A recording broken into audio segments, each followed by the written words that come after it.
Hello friends, welcome back to PYQ academy. हम लोग NCERT कक्षा 6 से 12 तक के सामाजिक विज्ञान यानी कि इतिहास में पूछे गए विभिन्न TGT PGT एग्जाम्स में, जैसे कि NBS KPS Bihar TRE DSSB वगैरह जो भी एग्जाम्स में इतिहास से रिलेटेड क्वेश्चन पूछे गए हैं TGT PGT के, उन प्रश्नों को सॉल्व करेंगे इस सेशन में।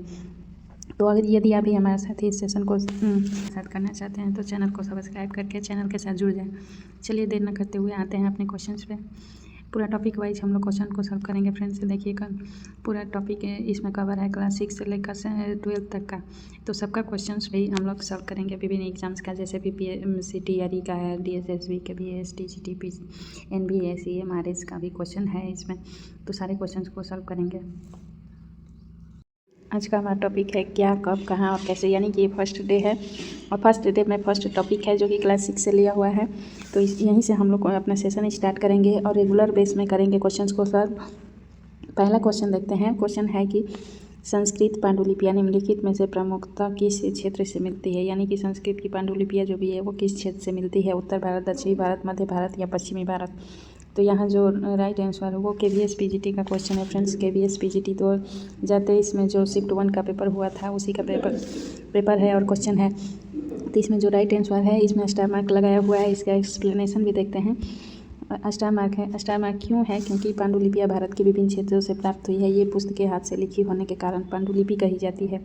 पांडुलिपि क्यों कहा जाता है? तो यह पुस्तकें जो भी होती है हाथ से लिखी होती है, इसलिए इसको पांडुलिपि कहा जाता है। अंग्रेजी में पांडुलिपि के लिए प्रयुक्त होने वाले मैन्युस्क्रिप्ट शब्द का लैटिन शब्द मेनू है, जिसका अर्थ होता है हाथ से, यानी कि हाथ से लिखी हुई जो भी पुस्तकें होती है उसे पांडुलिपि कहा जाता है। प्राचीन पांडुलिपियाँ उत्तरी भारत के कश्मीर तथा पश्चिम भारत के गुजरात नामक स्थान से प्राप्त हुई है। प्राचीन पांडुलिपियाँ कहाँ से प्राप्त हुई है? तो उत्तरी भारत के कश्मीर में तथा पश्चिमी भारत के गुजरात नामक स्थान से प्राप्त हुई है। इसके अतिरिक्त मध्य भारत एवं दक्षिण भारत में भी इनकी प्राप्ति हुई है। इसलिए इसमें सभी ऑप्शन जो थे क्वेश्चंस में सभी राइट थे, क्योंकि कोई भी विकल्प सही न होने के कारण इस प्रश्न को मूल्यांकन से बाहर कर दिया गया था। पांडुलिपियाँ जो हैं वो प्रायः ताड़पत्रों अथवा हिमालय क्षेत्रों में उगने वाले भोज नामक पेड़ की छाल से विशेष तरीके से तैयार भोजपत्र पर लिखी होती थी। प्रारंभिक काल में कागज़ का आविष्कार नहीं हुआ था तो इसका प्रयोग होता था, यानी कि जब कागज़ का प्रयोग नहीं होता था, इस आविष्कार नहीं हुआ था, तो उससे पहले लोग लिखने का कार्य किस पर करते थे? तो भोज नामक पेड़ की छाल पर लिखने का कार्य करते थे। आगे चलकर पत्थर की शिलाओं और तांबे के ताम्रपत्रों पर भी पांडुलिपियों की रचना की जाने लगी। अगला क्वेश्चन देखते हैं। क्वेश्चन नंबर 2 है, निम्नलिखित में से उस सामग्री की पहचान कीजिए जिस पर प्रारंभिक भारतीय काल में पांडुलिपियों की रचना की जाती थी। तो पूछ रहा है, ये क्वेश्चन कर रहा है कि निम्नलिखित में से उस सामग्री की पहचान कीजिए जिस पर प्रारंभिक भारतीय काल में पांडुलिपियों की रचना की जाती थी। तो अभी हमने पिछले क्वेश्चन के एक्सप्लेनेशन में देखा कि पांडुलिपियाँ भोजपत्र पर लिखी जाती थी, इसलिए इसका ऑप्शन नंबर C राइट है।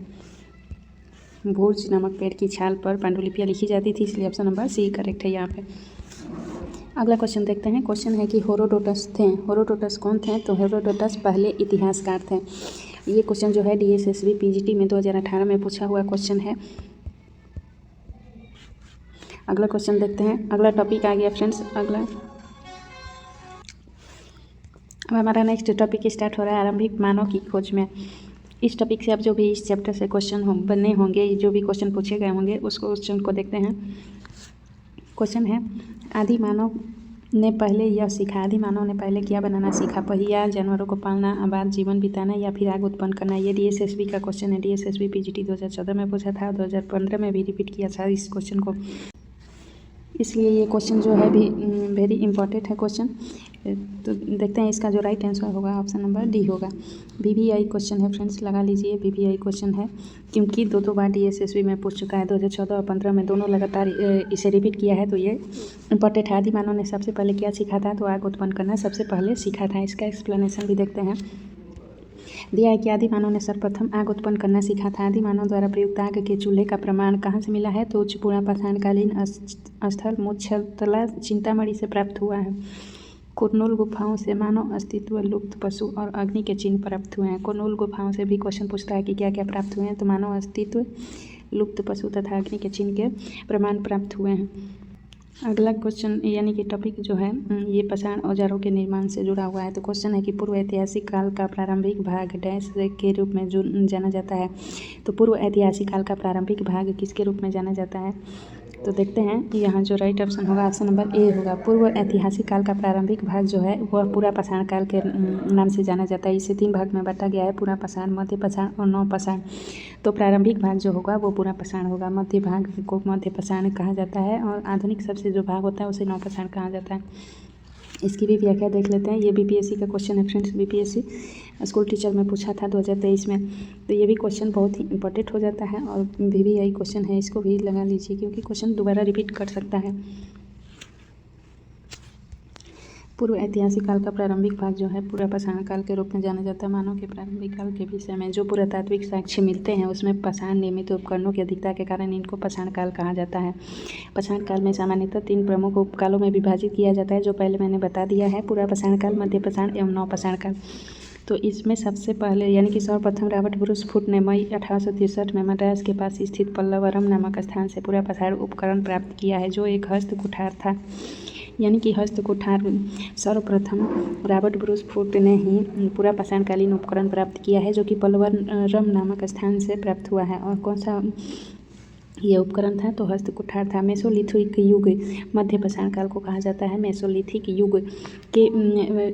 युग काल में बागोर, लंघनाज आदि स्थलों से प्राप्त साक्ष्यों से स्पष्ट होता है कि यहाँ के लोगों ने गाय को छोड़कर कुत्ता, बैल, बकरी आदि जानवरों को पालतू बनाना शुरू कर दिया था। मेसोलिथिक मध्य पाषाण काल युग को पेलियोलिथिक यानी कि पूरा पाषाण काल और नव पाषाण काल को नियोलिथिक कहा जाता है। जो नव पाषाण काल जो होता है नए युग पत्थर युग के बीच एक संक्रमणकालीन चरण के रूप में जाना जाता है। अगला क्वेश्चन देखते हैं। क्वेश्चन है कि मेसोलिथिक युग से संबंधित इनमें कौन सा बयान गलत है? मेसोलिथिक युग से जुड़ा हुआ कौन सा बयान गलत दिया है? तो नीचे कथन है। पहला कथन कह रहा है कि यह मेसोलिथिक के बारे में पूछ रहा है, तो यह पेलोलिथिक तथा नियोलिथिक युग के बीच संक्रमण की अवधि रही है। तो बिल्कुल सही लग रहा है ये ऑप्शन। दूसरा है वे गाय, कुत्ते और बैल, बकरी जैसे जानवरों को पालना आरंभ करते हैं। तो क्या यह ऑप्शन सही है? तो ये जो ऑप्शन है ये बिल्कुल गलत है। यहाँ जो गलत कथन है वो भी ही है। पहला जो है ये सही है।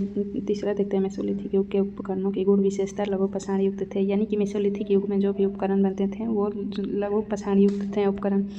और चौथा ऑप्शन देखते हैं। चौथा ऑप्शन है कि सन 1867 में कार्लाइन ने विथ के चट्टानी आवासों से माइक्रोलिथिस को पहली बार खोजा था। ये भी बिल्कुल सही कथन है। आज के लिए इतना ही क्वेश्चन था, बट नेक्स्ट टाइम से हम कुछ ज़्यादा क्वेश्चन लाने का कोशिश करेंगे और ज़्यादा क्वेश्चन को सॉल्व करेंगे और तैयारी एक साथ करेंगे फ्रेंड्स। अभी जैसे कि मेरा सिलेक्शन तो हुआ है, बट और आगे हमें करना है तैयारी। इसके लिए आगे जाना है TGT PGT लेवल एग्ज़ाम्स में। तो मैं भी खुद प्रिपरेशन कर रही हूँ और साथ में आप लोगों को भी कराऊंगी।